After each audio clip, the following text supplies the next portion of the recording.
acknowledge that prescription drug abuse is an issue, as it is in just about every high school. Things that we do to help our students: we offer drug education and the health class for our freshmen. We have a couple student organizations here at school that deal with students making positive choices, and they work with the students throughout the year.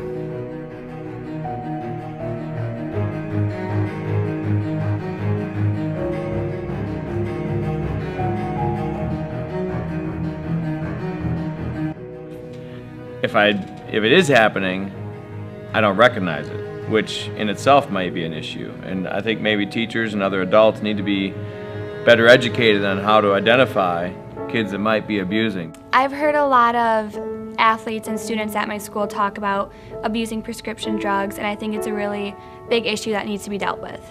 I've seen it firsthand with athletics and people on the teams selling it to one another. People don't think anything about it because they're like, oh, it's prescription, like it's fine if I take it. So then they get like addicted and because use it it's as a crutch. prescribed by a doctor at Yeah. one point, I think people think that it's okay.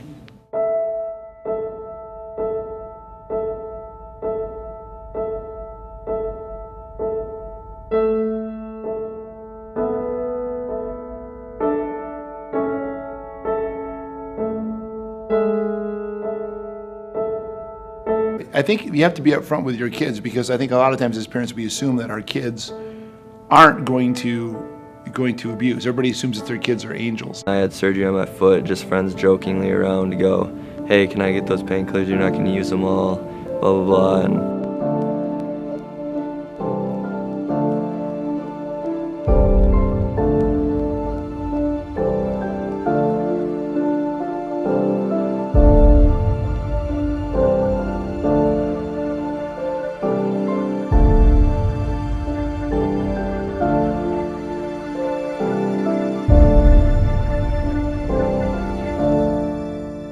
I think our responsibility is just to make sure that we create a culture that's a safe culture for kids.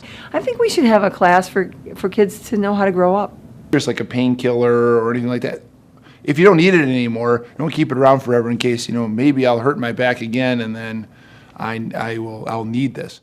Well, the drugs that we prescribe the most that are susceptible to abuse are stimulants. They're used for treating the condition ADD, attention deficit disorder. And they're very effective for that, but they do have a strong potential for abuse. Psychologically, it can lead to a condition of extreme mania, a manic condition where the patient is very upset, very active, possibly actively hallucinating. They can have very serious side effects in the short term. In the long term, the biggest risk is addiction and ongoing abuse. So I think parents need to reverse the way they approach this. I feel the same thing about talking about sex with kids. It's one of the last things we want to talk about, but it's really something we should put on the top of the list that we talk about, which is drug abuse.